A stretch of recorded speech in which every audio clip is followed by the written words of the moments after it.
जी, हम लोग pharmacognosy start करने जा रहे हैं। फार्माकोग्नोसी का मैं आप लोगों को एक एलेबोरेट इंट्रोडक्शन दे देती हूँ कि फार्माकोग्नोसी बेसिकली होती क्या है। जब भी हम लोग फार्माकोग्नोसी में हम एक बात जहन में रख लें कि हम लोग ड्रग्स को स्टडी करेंगे।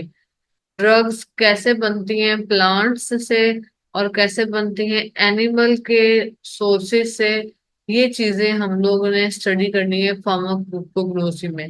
हमारे बहुत सारी ड्रग्स जो हैं वो प्लांट्स पे डिपेंड करी होती हैं, प्लांट्स से जड़ी बूटियों से मिलके बनती हैं। ठीक है, और दूसरे सिंपल भी जो प्लांट्स होते हैं, इवन जो हमारे हम खाने में भी चीजें खाते हैं उनसे भी आपकी मेडिसिन बन रही होती हैं।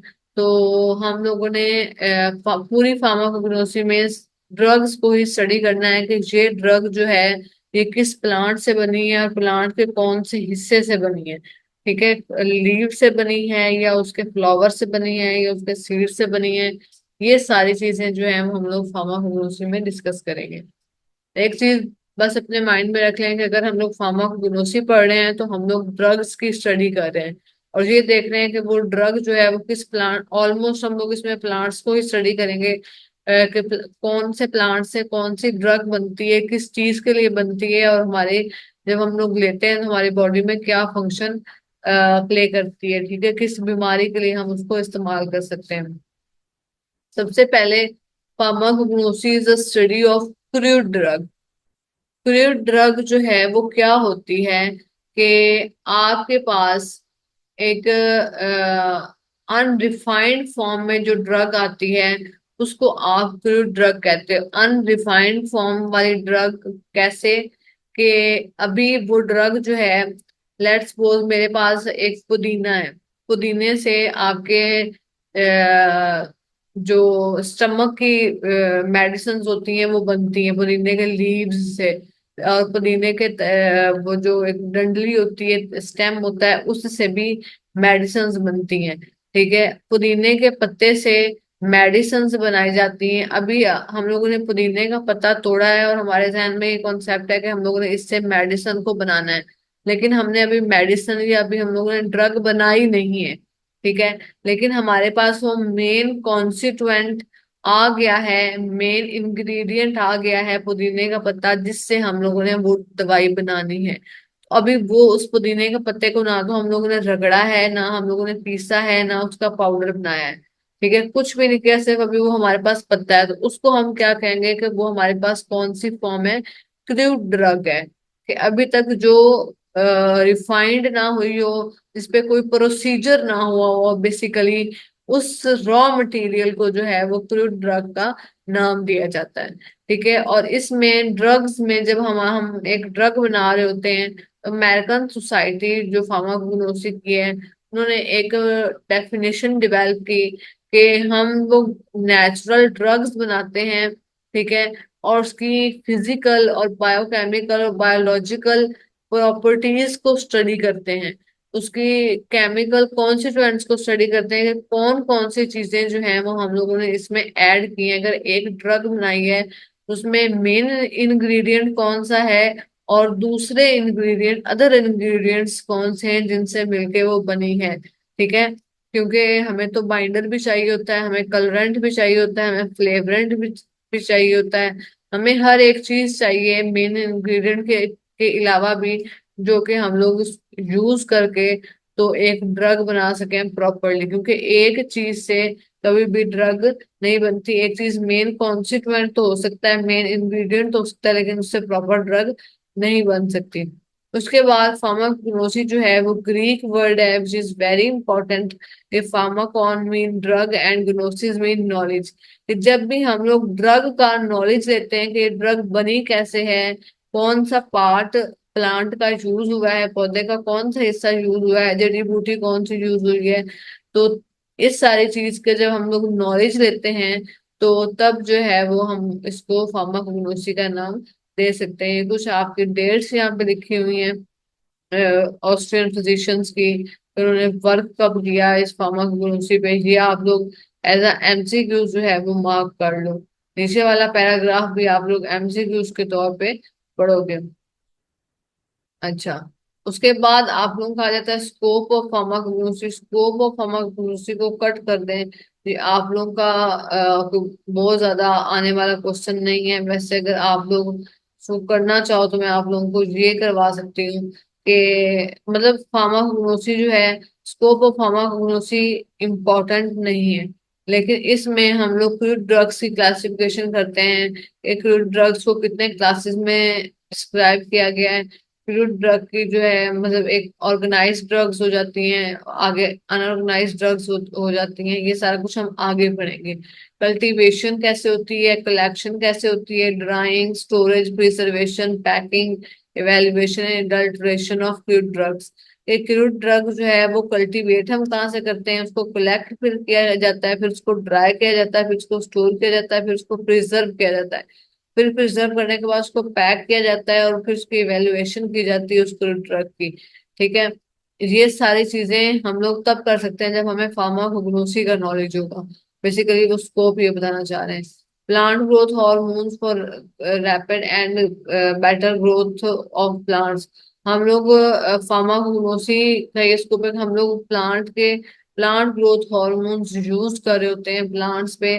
तो डेफिनेटली एक अच्छी चीज है कि प्लांट्स को बेटर ग्रो करवाने के लिए और जल्दी ग्रो करवाने के लिए हमें हॉर्मोन्स का यूज करना पड़ता है। एलर्जेंस एंड एलर्जिक प्रिपरेशंस जो हैं आपकी ओवरकम हो जाती हैं, खत्म हो जाती हैं, कम हो जाती हैं।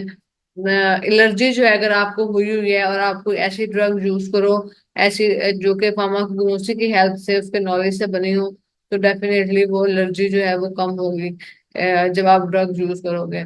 एंजाइम जो है वो यूज किए जाते हैं क्योर करने के लिए और डिजीज को मैनेज करने के लिए। ठीक है, और एंजाइम्स की एक्टिविटी एंड डेफिशिएंसी को बढ़ाने के लिए, सॉरी, जो आपको डिजीजेस एंजाइम की डेफिशिएंसी की वजह से लगी हुई होती है उनको जो है ये मैनेज करता है। अगर हमें फार्माकोलॉजी का नॉलेज होगा तो हम लोग इजीली इन डिजीजेस को मैनेज कर सकेंगे। Poisonous plants to prevent poison. ठीक है, पॉइजनस प्लांट जो है उससे पॉइजन से प्रिवेंट रखा जाता है उसको। तो उसके लिए भी फार्माकोलॉजी के फील्ड में आना बहुत ज्यादा जरूरी होता है। हर्बल ड्रग्स जो है वो आप ट्रेडिशनल प्रैक्टिस में यूज करते हो।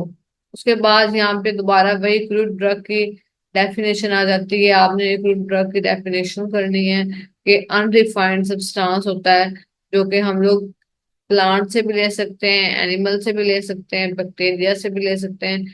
जिस चीज का हमें पता हो कि जी इस चीज से ड्रग बनती है वहां से हम लोग लेंगे और उनको हम लोग यूज करेंगे डायग्नोस करने के लिए, ट्रीटमेंट को क्योर करने के लिए और अपने डिजीज को बचाने के लिए। यहाँ पे कुछ ड्रग्स शो की जा रही हैं, क्लोव वगैरह है, सिनेमन है, इलायची है। इनके जो सिनेमन और ये क्लोव वगैरह, इलायची वगैरह, दालचीनी, ये सारा कुछ जो है इसको उर्दू में हम लोग आम अल्फाज में मिसाल गरम मसाला कहते हैं, लेकिन इसका जो फार्माकोग्नोसी में बायोलॉजिकल टर्मिनोलॉजीज हैं वो और है। वो आपको याद करनी पड़ेंगी और वो थोड़ी सी डिफिकल्ट भी हैं। आपको स्पेलिंग्स का ध्यान भी रखना पड़ेगा। हम लोग फ्रूट ड्रग की अगर क्लासिफिकेशन की बात करें तो हम लोग फ्रूट ड्रग को चार मेथड से क्लासिफाई कर सकते हैं। एक तो मॉर्फोलॉजिकल मेथड है, एक टेक्सोनोमिकल मेथड और एक pharmacological method and last one is chemical method. ये जो सारे मेथड्स हैं, मॉर्फोलॉजिकल मेथड जो है वो हम लोग ड्रग की शेप से जाहिरी हालत से जो है वो मेथड लिया गया। टेक्सोनोमिकल मेथड की जब बात करें तो प्लांट्स जो है वो डिफरेंट फैमिलीज से बिलोंग करता होता है। प्लांट्स की बहुत ज्यादा फैमिलीज होती हैं, जैसे पुदीना है, धनिया है, तो वो एक ही फैमिली से बिलोंग करते हैं। ठीक है, अगर हम लोग ड्रग के इफेक्ट की बात करेंगे, एक्शन की बात करेंगे, उस ड्रग ने कितना इफेक्ट किया, कितना एक्ट किया, आपकी बॉडी में जाकर कितना फायदा पहुंचाया, तो हम लोग फार्माकोलॉजिकल मेथड यूज करेंगे। अगर हम लोगों ने केमिकल के थ्रू चेक करना है तो हम लोग फिर केमिकल मेथड यूज करेंगे। सबसे पहले है मॉर्फोलॉजिकल मेथड। मॉर्फोलॉजिकल मेथड जो है वो उसके दो टाइप्स हैं, organised drugs and unorganised drugs. Organised drugs आप जैसे कि यहाँ पे देख भी रहे हैं कि एक डायरेक्ट पार्ट है प्लांट का, अगर तो वो आप लोग लेते हो, उस डायरेक्ट पार्ट प्लांट के पार्ट को यूज करके दवाई बनाते हो, तो वो ऑर्गेनाइज ड्रग्स कहलाएंगी। और अगर आप ऐसी चीज करते हो, जैसे यहाँ पे आपके स्किन सॉरी पिक्चर में लिखा हुआ है, कुछ ऐसे होते हैं जो कि दूध भी जिनके बार्क से निकलना स्टार्ट हो जाता है, कुछ चीड़ निकलना स्टार्ट हो जाती है उससे, कीकर के दरख्त से, जिसको केकिया गम कहते हैं। ठीक है, तो ये सारी चीजें जो हैं, मतलब इसमें अनऑर्गेनाइज ड्रग्स में प्लांट का डायरेक्ट पार्ट नहीं होगा, प्लांट का जो है वो, ये प्लांट का हिस्सा नहीं है, लेकिन ये प्लांट के साथ लगे हुए होते हैं, म्यूचुअलिज्म से काम कर रहे होते हैं। तो इनसे अगर हम लोग कोई ड्रग बनाते हैं तो उनको अनऑर्गेनाइज्ड ड्रग का नाम दिया जाता है। यहाँ पे आपके पास ऑर्गेनाइज्ड ड्रग्स भी हैं और आपके पास अनऑर्गेनाइज्ड ड्रग्स भी हैं। प्लांट के यहाँ पे पार्ट्स लिखे हुए हैं, और जहाँ पे आगे लिखा हुआ है कि वो हम लोग प्लांट एग्जाम्पल्स ऑफ ड्रग्स के, उससे कौन कौन सी ड्रग्स बनती हैं। लीव्स अगर हम लोग लें तो कौन कौन से लीव्स हम लोग लेते हैं, डिजिटैलिस पौधे के लीव्स लेते हैं, पुदीना के, सेना, स्क्विल, हायोसाइमस, बेलाडोना, ये वो सारी चीजें हैं, क्लोव, सेफ्रॉन, सिंकोना, सिनेमन, कैस्कारा, ये सारा वो चीजें हैं जो कि आपको खुद को याद करनी है। मैं इनको समझा नहीं सकती, मैं सिर्फ आपको ये बता सकती हूँ कि ये वो ड्रग्स हैं जो कि लिखी हुई है, डिजिटैलिस, पुदीना, सेनास्पिल, ये सारी ड्रग्स के नेम्स लिखे हुए हैं, और ये जड़ी बूटियों के नेम लिखे हुए हैं जिनसे बेसिकली ड्रग्स बनती हैं। ठीक है, अब क्लोव और सेफ्रॉन का कौन सा पार्ट यूज होता है, फ्लावरिंग पार्ट यूज होता है। सिंकोना, सिनेमन और कैस्कैरा का कौन सा पार्ट यूज होता है ड्रग बनाने के लिए, उनके पार्ट्स यूज होते हैं। डिजिटैलिस, पुदीना, सेना, स्पील, हायोसाइमस और बेलाडोना को बायोडोना से ड्रग बनाने के लिए क्या यूज किया जाता है, डिजिटैलिस के पत्ते, पुदीना के पत्ते, सेना के पत्ते, ये सारे जो हैं वो आपके प्लांट्स नेम्स हैं जो यहाँ पे लिखे हुए हैं। अनऑर्गेनाइज ड्रग्स जो हैं, वैसे ही वो ड्राइड लेटेक्स से कौन कौन सी जो है वो हम लोग बना सकते हैं, ओपियम और प्रोपेन लें, उसका ड्राइड लेटेक्स लें और उससे ड्रग बन जाती है। एलोवेरा का ड्राइड जूस से बन जाती है। केशिया ट्रैगागंज के गम से ड्रग बन जाती है। बेंजोइन, टोलो, बाल्सम और एसो फर्टिडा रेजिन से भी बन जाती है। इनका रेजन चाहिए होता है, तो ये सारी चीजें आप लोग खुद पढ़ोगे देन आपको याद होगी, अदरवाइज ये याद नहीं होगी। तो आपका जो लेक्चर है वो आज फार्माकोग्नोसी का यहीं तक है, यहीं तक पढ़ेंगे। यहाँ से कोई क्वेश्चन है तो मुझे बताएं।